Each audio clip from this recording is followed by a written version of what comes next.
Vitamin A overdose, microtubular damage is one which is commonly seen. Loeffler syndrome is a common topic, doctor, which are all the parasitic infections causing Loeffler. Typically Loeffler, Ascaris lumbricoides is the most common organism leading to it.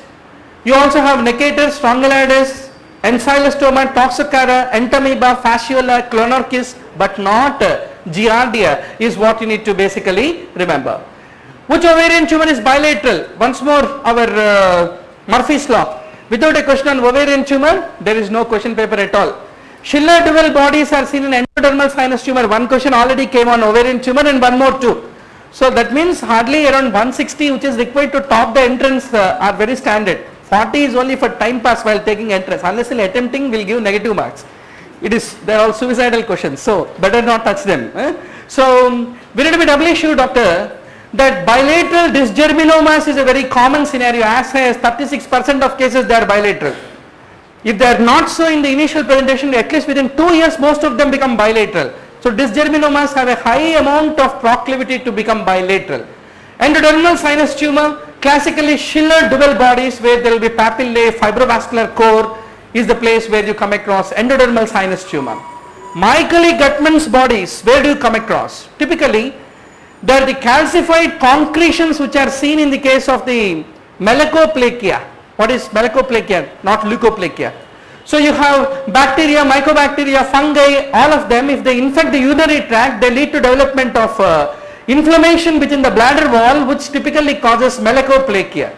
In that inflammation, you come across concentrically lamellated concretions within the debris of that inflammatory cells found, which is basically called the Michaeli-Guttman body seen in malacoplakia is what need to be remembered. Now nitrous oxide activation is basically the mechanism for hydralazine, nitroprusside and nitroglycerin, but not phenyldopam. Phenyldopam is basically what, doctor? It is a peripheral dopamine D1 agonistic agent which is used as an antihypertensive agent, which lead to arterial vasodilatation by acting on the peripheral dopamine receptors and inducing vasodilatation, for which nitrous oxide is not the secondary messenger is what need to be remembered. You have, just like hemodialysis, there is another technique called charcoal hemoperfusion, for which poisons, it is the method of purging out from the body. Once more another list, painfully we need to remember. Barbiturate, salicylate, phenytoin, theophylline, everything, etc., etc. Somehow you need to remember to face the entrance.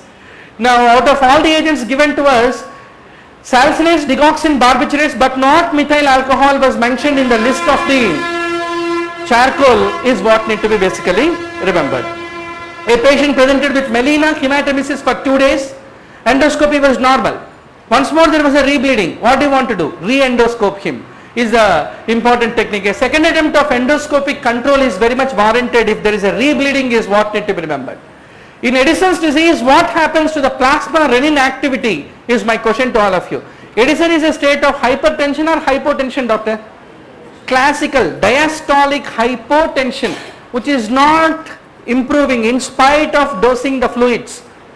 In a hyperpigmented, emaciated, wasted individual must make you to think of possibility of Addison's disease. What is the common cause in India?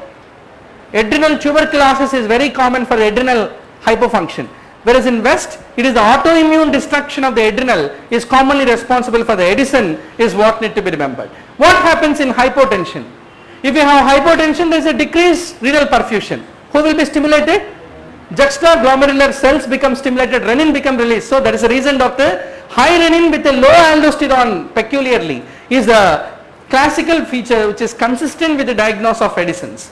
Pseudomembranous colitis has unfortunately 2 toxins for the Clostridium. Which is the true toxin is what you have to be doubly sure about. Toxin A is enterotoxin, toxin B is cytotoxin. So there is a reason, doctor, it is a toxin A which is commonly implicated to be responsible for all the classical lesions of pseudomembrane that we come across is what need to be remembered. Now another important feature is what type of stools? Is it a watery diarrhea or a dysentery that you come across in the case of pseudomembranous colitis? Classically, the nature of the diarrhea is the malodorous watery stools which are mucoid, greenish and profuse, but not the dysenteric type of illness is what need to be remembered. Generally we think colitis means some RBCs must be there, so blood in stools must be the immediate driving answer for us. But I am also surprised to know that it is watery stools which are malodorous, rather than dysenteric stools is what need to be basically remembered. So that's the reason what becomes the answer here. Toxin A is the one which has definitely a role in the pathogenesis. Definitely the summit lesion is not a early histological finding. You have a wonderful histology where cryptococcysis will be found, necrosis and denudation of the mucosa will be there, and there is a mucor hypersecretion adjacent to the crypts, which are all considered the important histological features. Acute graft versus host disease after you transplant. Who is the organ that will show the brunt? Typically, doctor, there is a feature called triad of acute GVHD. You must be sure about. After transplantation is done, dermatitis, hepatitis, gastroenteritis, they all three develop, which is called triad of acute GVHD. And graft versus host disease also can attack the mucous membranes, conjunctiva, exocrine glands, bronchial tree, bladder, but not lung parenchyma. So liver, GIT, skin are part of the triad of the acute GVHD is what need to be basically remembered. So one of our friends used to read like if there is any pentad or dyad, he used to not remember it. Why? Anyway, it won't fit into that 4 MCQ pattern. No, if triad is there, I want to remember is the algorithm, but examiners are good in cooking one more feature and creating an MCQ nowadays. So like meal maker, MCQ maker also software will develop. You throw the books into that, it will bring out the book in a MCQ format. So now which intervention is important to increase birth weight? Obviously, quitting the smoking, quitting the alcohol will decrease the chance of a low birth weight baby. Now, which is not a feature of hepatosis, it doesn't have inflammatory reaction. Colonic diverticulosis, typically identified by doing the colonoscopy, is what need to be basically remembered. What is this LJ chart? We know Friedman's partogram, so many other things we know, pie chart, etc. Anybody heard LJ chart before going to exam? So at least I thought somebody will be better than me. So I too am not sure, but there is something called Levy-Jennings chart. What is it done for? If you are conducting any test, the thing is, you will be plotting the data where the control observations are plotted on the y-axis and the actual observations are plotted on the x-axis, and you will be observing whether there is any discrepancy between the x observations and y-axis observations. So in a very accurate manner. So that is the reason, doctor, it is the accuracy which is the one which is estimated by doing the LJ chart is what need to be basically remembered. 60-year-old has sensorineural deafness, at the same time he has got the ivory vertebrae. What else is required? On telephone you can diagnose. It is a case of the Paget's disease, a typical ivory vertebra is what need to be basically remembered. Classically there can be even narrowing of the ostia in the skull, and that is the reason there can be development of deafness. In histiocytosis, which is the organ that is most commonly affected, there are two types of histiocytosis: unifocal Langerhans cell histiocytosis like eosinophilic granuloma. It causes solitary calvarial lesions in the young adult, and it can involve the vertebra, rib, mandible and femur, whatever. It is involving bones, which are most commonly affected. Then you have a multifocal type of Langerhans cell called the Hand-Schellers-Christian disease. Common question in the entrance. What is the triad? Once more, a potential MCQ. Exophthalmos, diabetes insipidus and bony defects in the cranium are the ones is what need to be remembered. For a screening test you require good sensitivity. Very early phase you must be found HIV positive. Specificity means before you place diagnosis you require high specificity. Otherwise simply to screen you require a good sensitivity is what need to be basically remembered. Screening which cancer decreases mortality. In fact, if you are practicing in London, colonic cancer screening is required after crossing 40 years is what need to be remembered. So colon cancer is one which is very well known. If you do the fecal blood test assessment or regular colonic screening in risky cases, for example family history of colon cancer, very early detection will be there. What is that called as, doctor? By using a screening test, if you are able to detect a disease much earlier than it's happening, what is that time called as? Lead time. So lead time is very high, very wonderful in the case of colon screening. Pudendal nerve basically has got what root value? Pudendal nerve which is supplying the external urethral sphincter. Classically it is S234, which is the innervation of the external urethral sphincter to the pudendal nerve is what need to be remembered. FK506. Which terrorist organization's ammunition designation is this? Common question, invariably questions come on sirolimus, tacrolimus. You need to talk at the level of monoclonal antibodies basically. Tacrolimus is basically belonging to the group of macrolide antibiotics. It is otherwise such a simple chemical structure. It basically reduces peptidyl prolyl isomerase activity by binding to one important substance called immunophilin FKBP12, and it creates a complex. In turn, this complex will go and inhibit the calcineurin. In turn, calcineurin inhibition will cause the inhibition of the T lymphocyte signal transduction, and that in turn will cause what? Prevents immune rejection.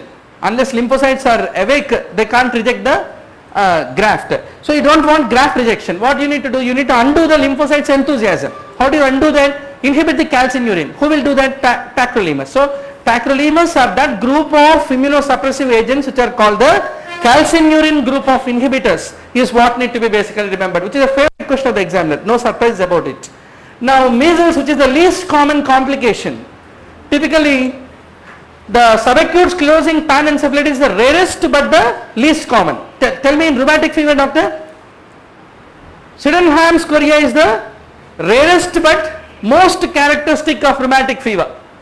So why is Shakespeare's novel called classic? Because we don't read it. So classics are never read, doctor. So there is a reason. Anniversaries are the only day the people will spend happily in their married life. Otherwise there is the rarest and the least possible day where you can be happy. Of course some people will make the unhappiest day also. So SSP is what need to be remembered. Now brucellosis, how is it transmitted? Abortus by placenta, eating vegetables, aerosol, but not at least man biting another man. So now let us talk about lepramin. All of you know lepramin is prognostic but not a diagnostic text. Frequently asked question. Lice is vector for 4 important organisms, doctor. You need to be doubly sure. Epidemic typhus, relapsing fever, trench fever and dermatitis. One small table will be humbly waiting for you in the park textbook, which you need to be doubly sure about. Otherwise if we ignore that, it will come and sit on us. So epidemic typhus is Rickettsia prowazekii, relapsing fever Borrelia recurrentis, trench is Rickettsia quintana.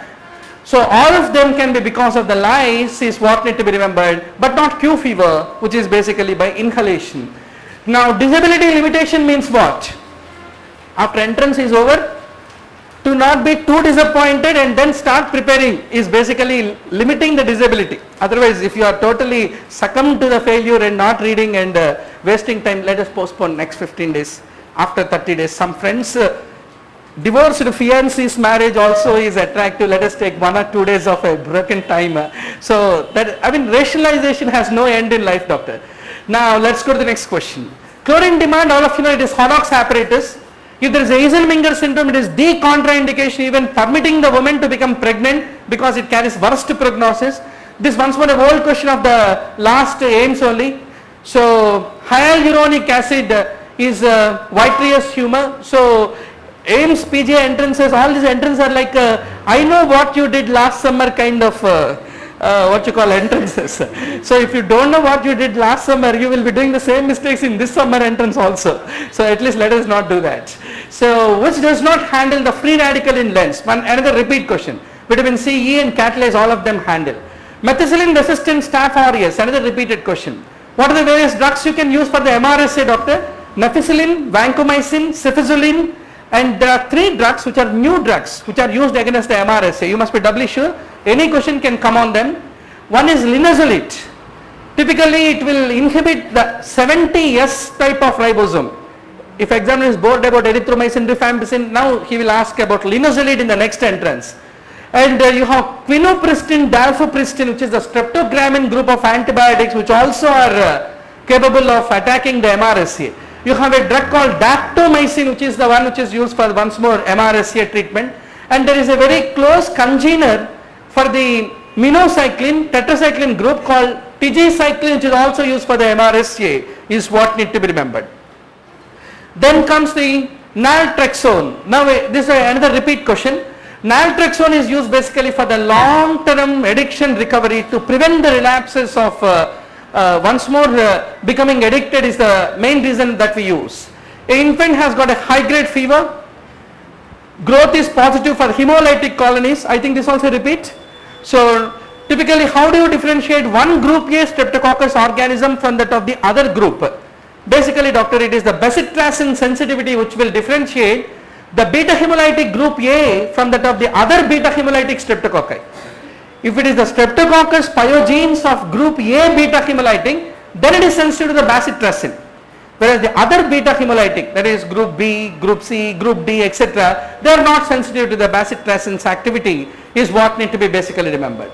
Another repeat question, mercury acts at what level? It is the proximal convoluted tubule against which mercury will show the toxic action.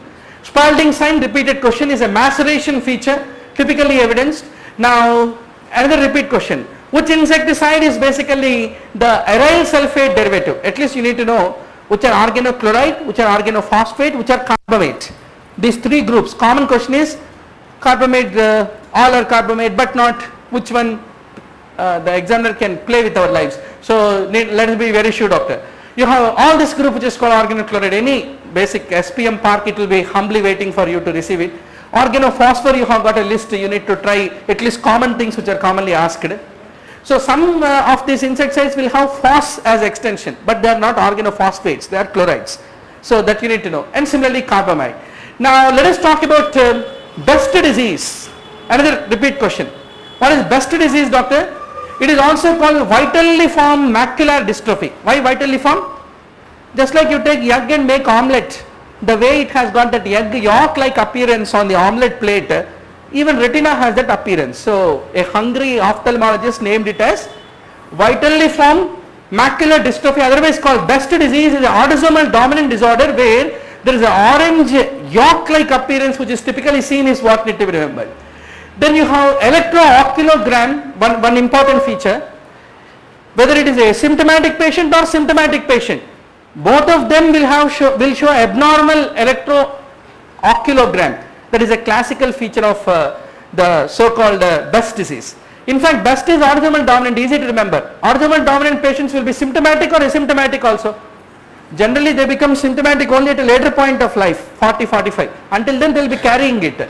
So even if he is a carrier, asymptomatic, still electrooculogram will be abnormal. That is classical about the Best disease, where you find a typical young yolk-like appearance which is Vitaliform-like appearance. The congenital dacryocystitis generally presents not in the infancy, rather after the child grows a little big, whereas glaucoma, neonatarium, ophthalmia and malnutrition, they all can cause childhood blindness. Bowler's angle, another repeated question, doctor. Calcaneal intra-articular fractures, Bowler's angle is the one which will help you. In fact, calcaneum is the most commonly fractured bone out of the bones of the foot, is what need to be remembered. There is one horizontal line, there is another angle that you are drawing here. This is basically called Bowler's angle. It becomes depressed in the case of the calcaneal fracture. There is another classification called Sanders classification, which is also used for the calcaneal fractures. But Bowler's is considered to be, you can see this is the calcaneum which has broken. It is the most prognostic feature, is what need to be remembered. Now in osteoarthritis of the knee, which is the muscle which is involved, there is a disuse atrophy of the quadriceps muscle. Generally in osteoarthritis of the knee is what need to be basically remembered. In heterotrophic bone ossification, you need to remember alkaline phosphatase, which is the marker of the ossification, is the one which become typically elevated. Now this interesting question, tuberculid means which group of conditions are called tuberculids? How do we define tuberculid, doctor? We have ulcers, papules, macules, etc. So also tuberculid is one of the type of skin lesions. How do you describe it? It is the recurrent eruptions of the skin which are characterized by spontaneous involution are basically called the tuberculids. They are considered to be the hyperreactions of the mycobacteria and their antigens. Now what are all the group of skin conditions which are classified as tuberculids? Erythema induratum of what? B for erythema induratum of Bagin is one of the tuberculid. Lichen scrofulozorum and papillonecrotic tuberculid and lupus miliaris disseminaticus, some Greek language, is all called tuberculids. At least the examiner wants to test both English, France and give you certification. You can enter into the All India Institute, which is a national institute for going anywhere to America. So you need to be doubly sure, little French. Lichen scrophulosaurum, out of all this, is an example of tuberculate, but not lupus vulgaris. Lupus vulgaris is proper tuberculosis of the skin itself. So now let us look how does it look like. This is erythema induratum of Bazine, one of the classical examples of the tuberculid. Whereas this is lupus vulgaris, which is a frank tuberculosis of the skin itself. Then you have tuberculosis which can lead to gumma of the foot, is what need to be remembered. And this is the typical lesions of the lichen scrophulosaurum of the abdomen, one of the types of the transient evanescent eruptions of the tuberculate, is what need to be basically remembered. Hormone replacement therapy, pharmaceutical companies sponsor for your wonderful exotic Switzerland trip if you prescribe a good number of this, but are they really useful? Everywhere, but not for coronary heart disease. They are not proven to be really directly useful, is what need to be remembered. What is the shape of the nulliparous cervix? It is basically circular in shape. Now postmenopausal bleeding, always confusing whether endometrial cancer or carcinoma cervix. I hope you will agree with me that carcinoma cervix would be the most common cause. For the tubal ligation, what is the most common site is a very important question. Basically, one of the techniques of the ligation is what, Dr. Tubal ligation. You have techniques like Pomeroy, Uchida, where a segment of the tube is basically removed. Now, what is the most important issue if you remove a small segment at the time of tubectomy? If required, you must be in a position to re-anastomose it and recanalize it. So there is a very relative ease of re-anastomosis if in future if you want to reverse the tubectomy. So that is the reason, Doctor, isthmus is the most preferred site out of all the sites for doing the tubectomy ligation, especially in techniques like Uchida and Pomeroy, is what need to be remembered.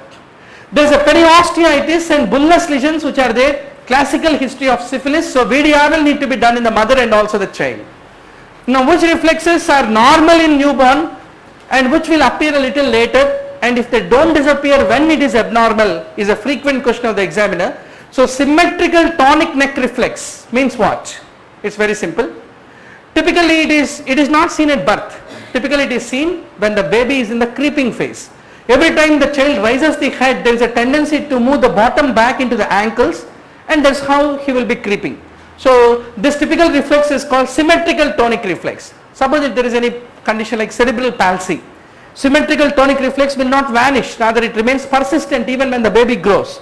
So that is the reason it becomes abnormal for him to balance himself while eating because of the symmetrical tonic reflex. So symmetrical tonic reflex does not appear at birth, rather it appears when the baby is creeping phase, is what need to be remembered.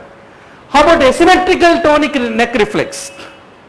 Asymmetrical tonic neck reflex, is it present at birth? It need to be present. Why? How will fetus know? Fetus did not study Shah's textbook of gynecology and Datta's obstetrics, but he will come out of the perineum. How does he come out? It is the asymmetrical tonic neck reflex which will make the cephalically presented fetus to pass through the canal and come out at the time of the birth. So that is the reason, Doctor, it is very strongly present in birth. It is very important for the spontaneous vertex delivery of the baby, and the reflex is present before birth and should not be present after about 1 year of age. By the time it should vanish. So suddenly, if the most beautiful in your class is not looking at you at all and studying in the reading room, don't worry. Probably you can think the asymmetric neck reflex did not vanish in spite of 1 year. Maybe still she has got a what is that? Not crush for you. So persistence of Morose reflex beyond what age is significant? Generally Morose is expected to disappear by 4 to 5 months. So beyond 6 months it is considered to be abnormal. A 6-year-old child has IQ of 50. That means he will behave like a 3-year-old child. So examiner indirectly is asking you, out of all this, which is the one which is typically done by a 3-year-old child? This is, I think, a repeat question in the exam. So you need to remember, Doctor, out of all reflexes, you need to know that it is typically the identification of the colors is the one which will appear once he crosses 2 years. So 3-year-old can be able to identify the colors. That's the reason it becomes the answer. For the obsessive compulsive neurosis, it is the fluoxetine which is the drug of choice. Cannabis is the most common drug which is abused, and deep seated heat therapy. This is another drizzling question. How many answered in the exam? At least good. I answered in sense correctly. Good. So now the question is, there is one short wave diathermy. This is actually a physiotherapy question slipped into the MD entrance. There is a short wave diathermy which is called the deep heat treatment, which is used for the soft tissue injuries, sinusitis, etc., etc. Then you have microwave diathermy. You don't put the patient in microwave, but you will have a deep rooted modality. This also very deeply you will give the warmth to the patient. Then you have infrared radiation, which is a superficial heating process. That is what examiner wants to know. What is infrared? Infrared, out of all this, is the superficial. Everything else is basically a deep heat that you are giving to the patient. Then juvenile polyposis coli, typically while the child goes to the stool, like grapes, it will be falling down, these polyps. Mother is very worried. Is there any cancer for my child? You must tell that it is absolutely inflammatory retention polyp, which is a benign state called juvenile polyposis coli, which will have an onset at less than 10 years is what need to be remembered. Now, once more a repeat question, branchial cyst.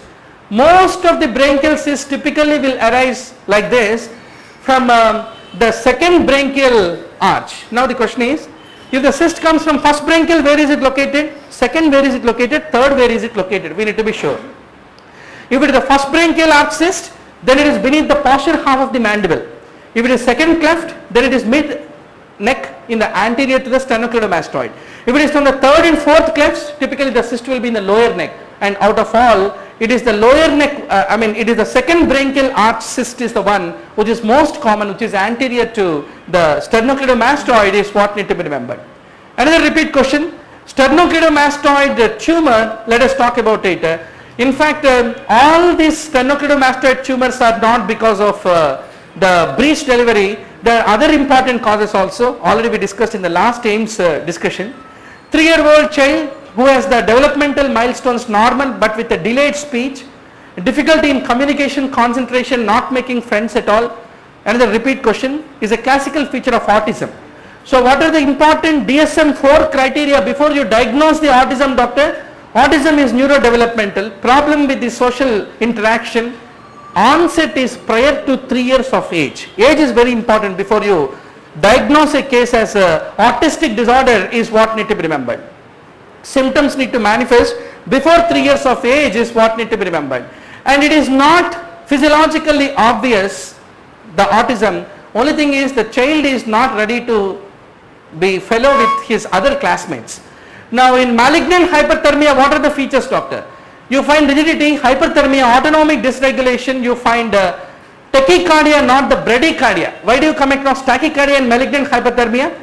In malignant hyperthermia, there is a severe autonomic instability, and because of that there is a development of high fever, autonomic in origin, tachypnea, tachycardia, diaphoresis. Malignant hyperthermia sometimes can be misdiagnosed as what, doctor? Pyrexia, shock, DIC, gram-negative septicemia. But actually what is the very important investigation that will clinch the diagnosis? Send CPK levels of the patient. They will be markedly elevated in the case of malignant hyperthermia, which is diagnostic of it. Otherwise, with a high fever, diaphoresis, etc., with tachycardia, people think that probably some infective pathology, 2-3 blood cultures are negative, but why it is not coming down? Generally it will be malignant hyperthermia. DIC can be a feature of the promyelocytic leukemia as a complication. For the randomization, you can use computer draw, you can use the, what is that? Roster system, poster system, so many things you can use, and also random number table, but not lottery system. Now lithotripsy, can you be able to use for cystine stones? Generally in lithotripsy, you are using certain waves, frequency waves. Cystine stone is not vulnerable to the attack by those waves. So that is the reason, doctor, two scenarios, extracorporeal shortwave lithotripsy cannot be able to help, especially if the calculi are larger than 3 centimeters, or if at all they are made up of the cystine, they are not vulnerable to the lithotripsic degradation is what need to be remembered. What happens if the confidence level in a test is increased? Significant results will now become insignificant. Naturally, even in entrance, is it B, is it C? Your confidence levels are high, you definitely know what is B, it is not definitely C. So easier way to remember rather than statistical way of remembering it. Now regarding water clearance, doctor, It is the ADH which is important for deciding how much water are we going to lose or are we going to contain. But what do you mean by water clearance? Just like drug clearance, the amount of the blood plasma that is cleared of the solute free water for every unit time is basically called as the free water clearance. How do you calculate, doctor? It is the volume of the urine that is forming minus urine osmolality by plasma osmolality into the volume of urine forming is basically called the water clearance, is the way that is being calculated. Now tell me, doctor, in hyponatremia, generally hyponatremia is a state of edema or dehydration?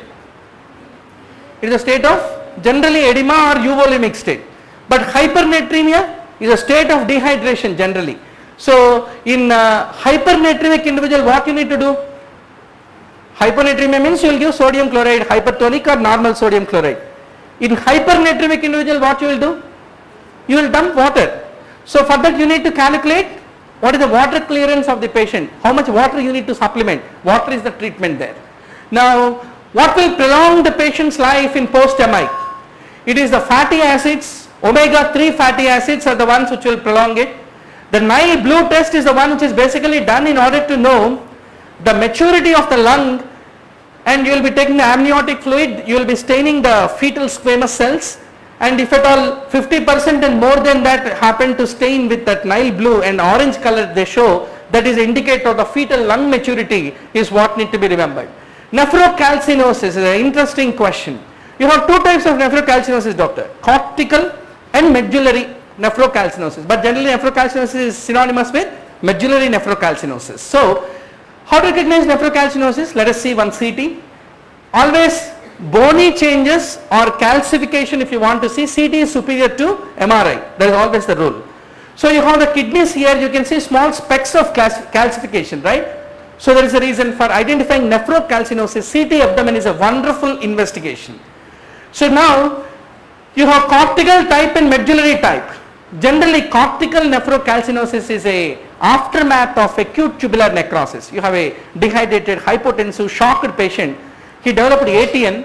ATN, those necrotic tubules will deposit calcium, and ATN generally shows a cortical type of nephrocalcinosis.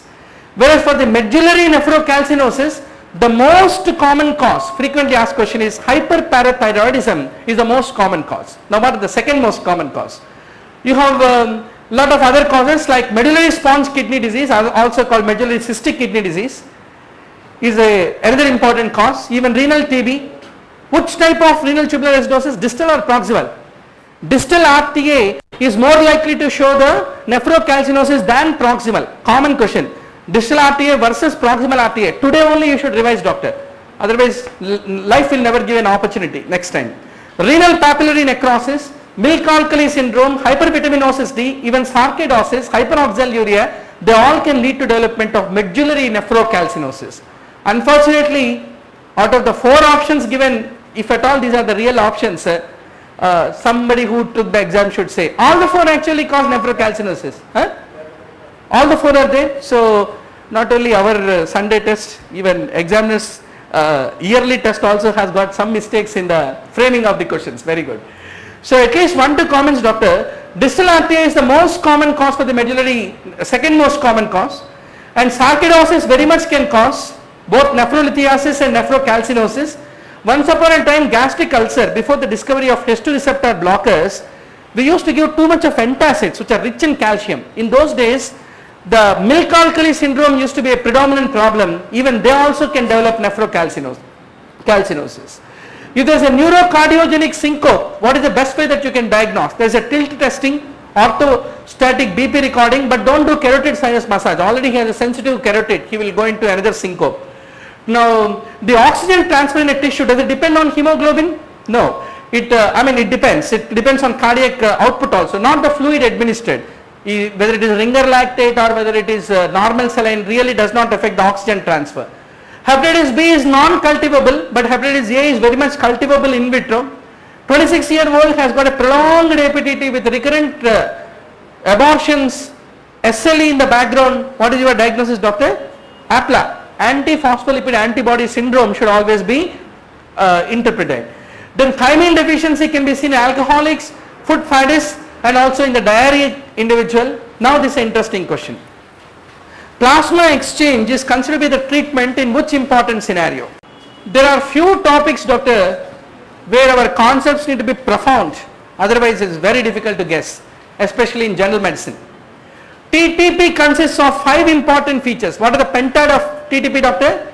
You will have thrombocytopenic purpura, neurological abnormalities like focal neurological features, fever will be there, renal dysfunction, microangiopathic hemolytic anemia. The 5 features are called TTP. How does TTP differ from HUS? HUS has hemolytic uremic syndrome, has only renal involvement. Whereas TTP has neurological involvement in addition to the renal involvement and microangiopathic hemolytic anemia. Now the question is, why there is a hemolysis in the case of the thrombotic thrombocytopenic purpura is my question to all of you. It's very simple. In TTP what is happening is, there are a lot of fibrin clots, there are a lot of platelet rich clots which are forming inside the body of the patient. So what happens is, all these platelet rich clots, they will be clogging the microvasculature. So the microvasculature going to the kidney got obstructed, hence there is a has got this platelet rich clots which are obstructing. There is a tendency to form these platelet rich clots in the case of TTP. Then what else is happening? Because of these platelet rich clots inside the vessel, while the RBC is percolating through that, there is a lot of roughness. So there is a breakdown, hence there is a hemolysis. What type of hemolysis it is called as? Microangiopathic pathology is there in the microvessels which are blocked by this platelet rich clots, hence there is a hemolysis, hence it is called microangiopathic hemolytic anemia is there. How do you want to take care of this situation? Do you want to replace kidney, do you want to replace brain, or do you want to, what is the best way? Simple, gush out those platelet clots from the body. How can you do that? Take out the plasma of the patient, exchange that plasma, clean all those clots and once more re-infuse them. What is it called? Plasma exchange therapy will try to basically make all that platelet rich clots to be washed out is what need to be basically remembered. Now why the platelets have the tendency basically in TTP? Because the problem is with the von Willebrand factor, which typically forms large multimers which will make platelets to clog with one another and basically will cause the blockade of the microvasculature. So there is a reason, doctor, plasma exchange with the fresh frozen plasma, at least 5 plasma exchanges need to be given. So when do you say that patient is improving? Dramatically his neurological features will improve. Dramatically his renal dysfunction will improve if you start the plasma exchange therapy in a case of the TTP. But the challenge is, patient will not come with a sticker of Harrison's internal medicine that I have TTP, please give me plasma exchange. He will have anemia. He will have very silent anemia. He will also have hemoglobinuria because of the intravascular hemolysis. And he will also have some subtle neurological features. Keeping all this, you must diagnose. How? You need to take the peripheral smear, schistocytes will be there. If one schistocyte also is there, you must immediately diagnose the condition of TTP and HUS. Then you must bravely initiate plasma exchange. 2 to 3 patients if you see, automatically it is a child's walk for you to make the diagnosis. So this is how the plasma become exchanged in the machine and the clots will be gushed out is what need to be remembered. In ERCP, what is the most common complication? Pancreatitis is a very important complication. For the ERCP, you must be very sure, doctor, what are the contraindications and indications, diagnostic and therapeutic, you need to be doubly sure about.